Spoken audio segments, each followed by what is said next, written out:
지난해 뉴욕을 방문했던 윤석열 대통령이 올해 4월께 미국 방문을 조율 중인 것으로 알려졌습니다. 중국 것으로 추정되는 스파이 풍선이 미국 본토를 휘젓고 다녀 전투기까지 출격해 격추까지 고려했던 것으로 드러났습니다. 캐시 호컬 뉴욕 주지사가 뉴욕시에 더 많은 차터스쿨을 설립하는 것을 추진하겠다고 밝힌 가운데 이에 대한 찬반 여론이 엇갈리고 있습니다.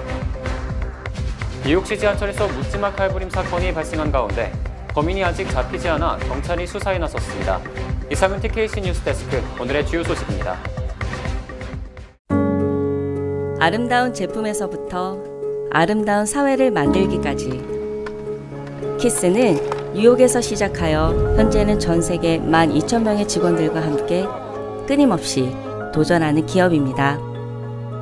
사람을 생각하고 존중하는 기업. 키스는 한인들이 사회의 주인공이 될 수 있도록 든든한 버팀목이 되겠습니다. 글로벌 뷰티 기업 키스.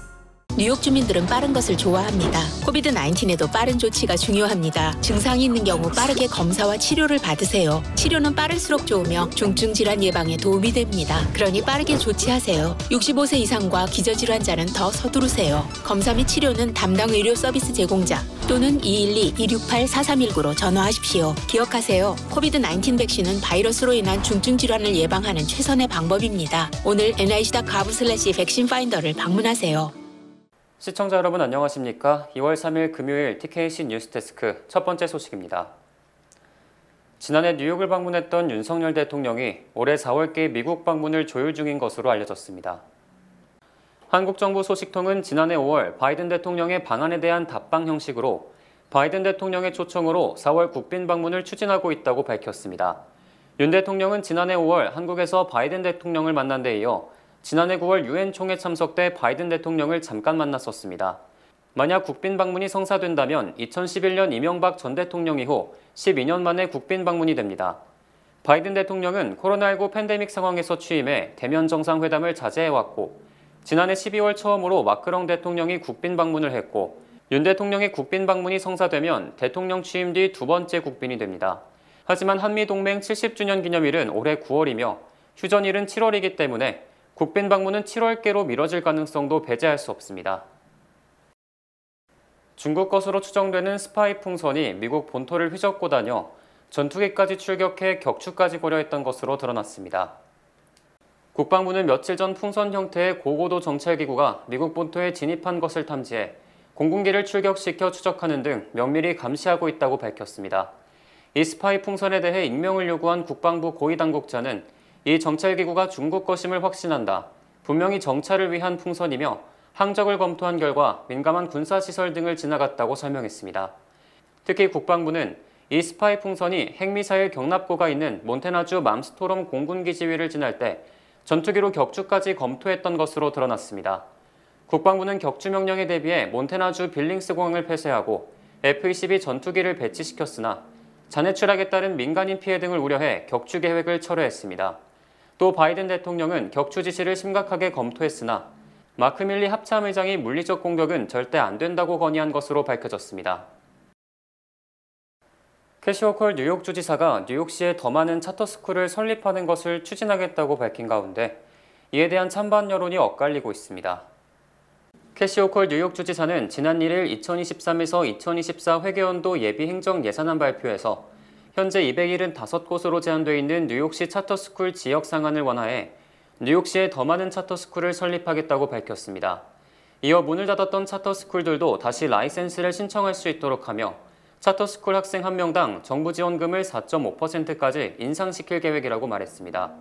하지만 일부 여론은 차터스쿨의 확대가 공교육을 저해한다는 입장을 보이고 있습니다. 차터스쿨 상당수가 주정부 예산을 지원받기 때문에 공립학교에 돌아갈 예산이 줄어들기 때문입니다. 이에 대해 존 리우 뉴욕주 상원의원 등 일부 의원들과 차터스쿨 확대에 반대하는 이들이 기자회견을 열고 캐시 호컬 주지사의 차터스쿨 확대 예산안에 반대 입장을 밝혔습니다. 존 리우 상원의원은 기자회견에서 공립교와 차터스쿨 모두 등록생이 줄어드는 상황에서 차터스쿨을 확대할 이유가 없다고 말했으며 과거 공립학교에서 가르쳤던 한 교사는 공립학교에 자금이 부족해 학생들이 책을 받지 못하고 체육관이 없어 복도에서 체육 수업을 듣는 등 차터스쿨을 확대할 때가 아니라고 설명했습니다. 이처럼 공립교에 대한 지원이 더 중요한 사안으로 제기되고 있는 만큼 차터스쿨 확대 추진에 제동이 걸릴 것으로 전망됩니다. 한편 차터스쿨이 공립학교와 같은 공간을 공유해야 한다는 점도 차터스쿨 확대 계획에 있어 논쟁을 일으킬 것으로 보입니다. 뉴욕시 지하철에서 묻지마 칼부림 사건이 발생한 가운데 범인이 아직 잡히지 않아 경찰이 수사에 나섰습니다. 지난 화요일 오후 3시 40분경 맨해튼 5에비뉴역 승강장에 서 있던 37세 남성이 모르는 남성이 휘두른 칼에 수차례 베이는 사건이 발생했습니다. 경찰은 범인이 피해자에게 다가가 머리와 팔, 다리 등을 칼로 여러 차례 베었다고 설명했습니다. 피해자는 신체 곳곳에 상처를 입었지만 현장에서 치료를 거부한 것으로 확인됐습니다. 범인은 범행 후 지하철역 밖으로 달아났고 아직 체포되지 않았습니다. 이에 따라 경찰은 용의자 사진을 공개하면서 수사에 나섰고 누구든 이 사건에 대해 아는 사람은 범죄예방센터로 제보해 줄 것을 당부했습니다. 지난해 뉴저지주에서 실업수당을 받은 사람 10명 중 2명이 일부 수당을 반환해야 할 처지에 놓였습니다. 뉴저지주 노동국은 지난해 43만 6천 건의 실업수당을 지급했으나 이 중 17%에 달하는 7만 6,444명에게 실업수당이 규정보다 많이 지급됐다며 반환 통보를 했다고 밝혔습니다. 뉴저지주는 지난해 실업수당 청구 건수가 2021년 59만 9천 건보다 27% 줄었지만 일부 청구자가 실업기간 등을 허위로 청구한 사실이 드러났다고 밝혔습니다. 뉴저지주는 실업수당 수혜 자격이 없거나 초과 지급받은 경우 반환 이유와 반환액을 통보하며 수혜자는 주정부에 이를 반환해야 합니다. 반환 통지를 받은 경우 이에 대해 항소를 할 수 있으나 통지 7일 이내에 항소하지 않으면 반환 청구가 그대로 확정됩니다. 지난해 뉴욕시가 경찰에 대한 손해배상 소송 합의금으로 1억 2천만 달러를 지급한 것으로 집계됐습니다. 비영리 단체인 법률구조재단은 지난해 뉴욕시가 경찰의 불법 및 부적절한 행위 등에 따른 소송 939건에 대해 배상금 및 합의금 등으로 지급된 돈이 1억 2,100만 달러에 달한다고 밝혔습니다. 하지만 법률구조재단은 피해자들의 소송 제기 이전에 뉴욕시가 합의금으로 지급한 돈은 집계되지 않았기 때문에 실제 지급액은 이보다 많을 것이라고 설명했습니다. 특히 지난해 1,000만 달러 이상이 지급된 소송 케이스가 6건이며 총액이 7,300만 달러에 달했습니다. 또 지난해 제기된 소송 건수가 2021년 및 2020년보다 많았고 배상금 등이 지급된 소송 건수는 932건으로 전년도 753건보다 25% 정도 증가했습니다.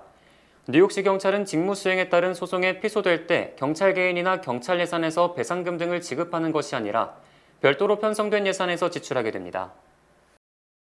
지난해 플로리다산 오렌지 수확량이 90년 만에 최저를 기록했으며 지난 1998년보다 93%나 감소해 오렌지 주스 가격이 폭등하고 있습니다. 악시오스가 2일 보도한 내용에 따르면 생산자 단체인 플로리다 시트러스 뮤추얼의 최고 경영자인 매트 조이너는 현지 오렌지 과수원들이 지난해 허리케인 이안과 냉해, 병충해 피해를 잇따라 입었다고 전했습니다. 플로리다에는 지난 2017년 대형 허리케인 어마가 덮쳐 피해를 본 과수원들이 오렌지 나무를 다시 심었지만 이들 나무에서 수확을 기대할 수 있는 지난해 초 냉해가 발생했고 같은 해 4분기에는 허리케인 이안과 니콜이 불어닥치며 나무들이 다시 뽑혀나갔습니다. 게다가 2000년대 중반부터 이 지역 과수원을 꾸준히 괴롭혀온 병충해 오렌지 녹색병도 확산하면서 이로 인해 익지 못한 채 낙과하는 피해도 줄을 잇고 있습니다. 플로리다 주정부는 이번 수확 시즌 지역 내 오렌지 생산량이 작년의 절반에도 못 미칠 것으로 예상했습니다. 예상 생산량은 거의 90년 만에 최저 규모로 역대 최대 수확 기록을 낸 1998년과 비교하면 93%나 줄어드는 수준입니다. 오렌지 주스 가격도 이미 영향을 받고 있습니다.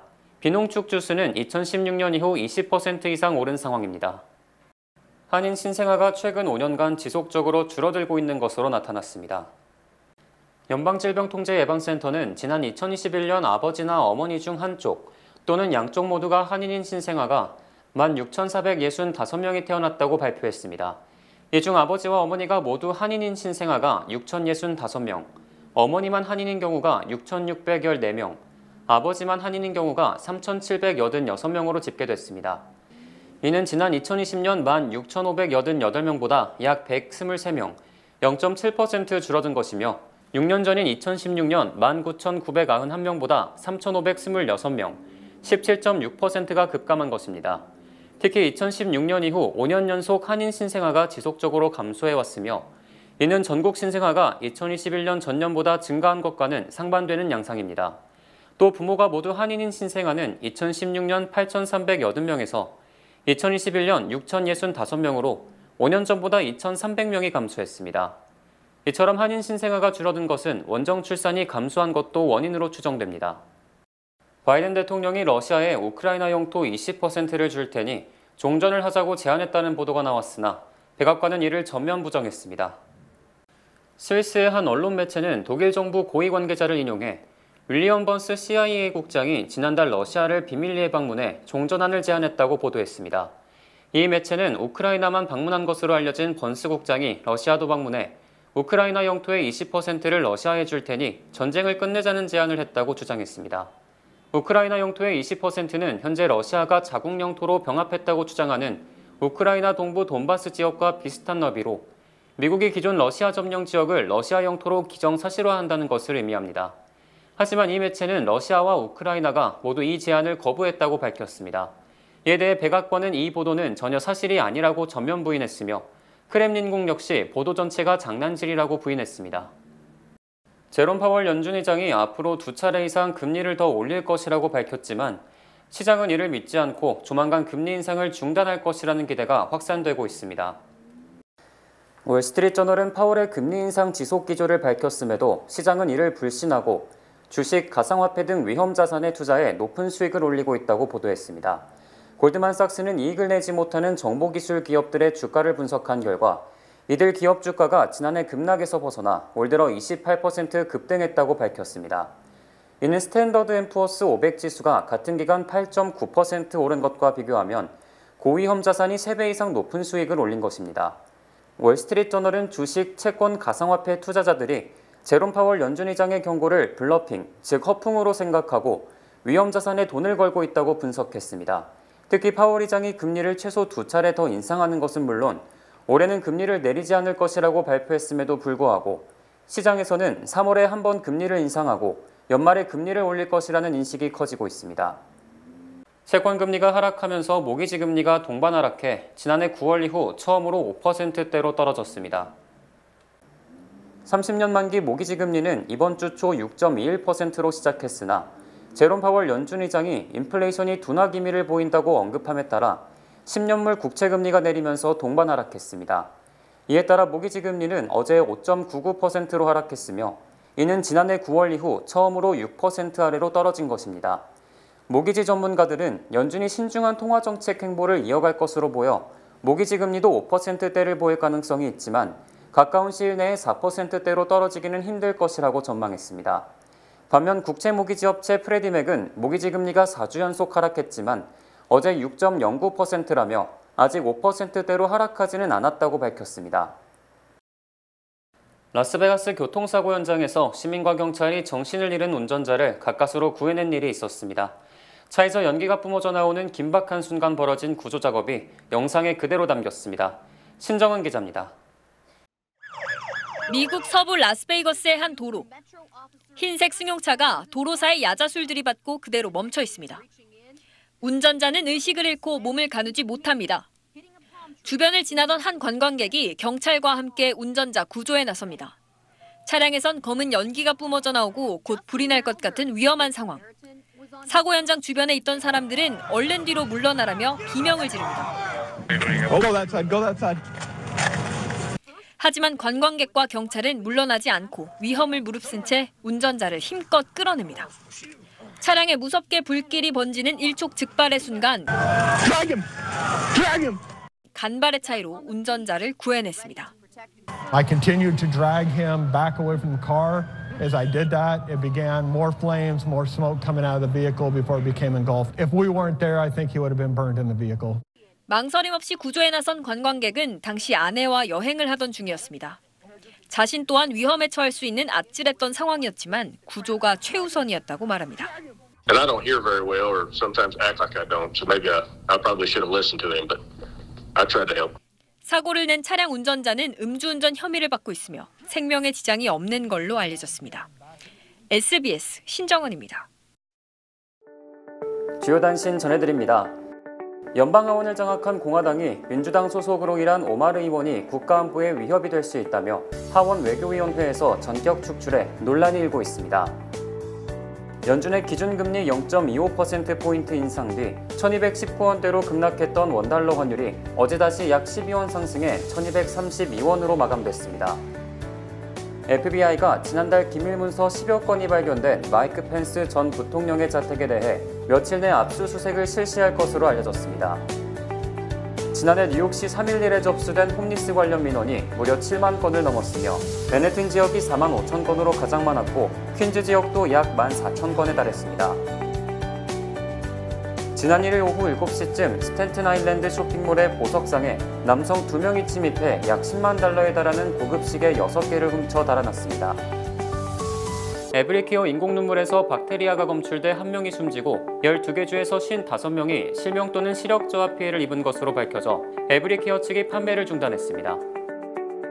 애플과 구글의 4분기 매출이 시장 전망치에 미치지 못했지만 페이스북이 호조를 보이면서 주가가 23% 폭등해 나스닥 전체가 급등세를 보였습니다. 뉴욕시 7번 전철이 엘리베이터 설치를 위해 앞으로 6주에 걸쳐 토요일 오전 12시 15분부터 일요일 10시까지 운행을 중단합니다. 이어서 9시 50분부터는 SBS 시사교양, 꼬리에 꼬리를 무는 그날 이야기가 방송됩니다. 여러분들의 많은 시청 부탁드립니다. 이상으로 오늘 뉴스데스크를 마칩니다. 시청해주신 여러분 고맙습니다.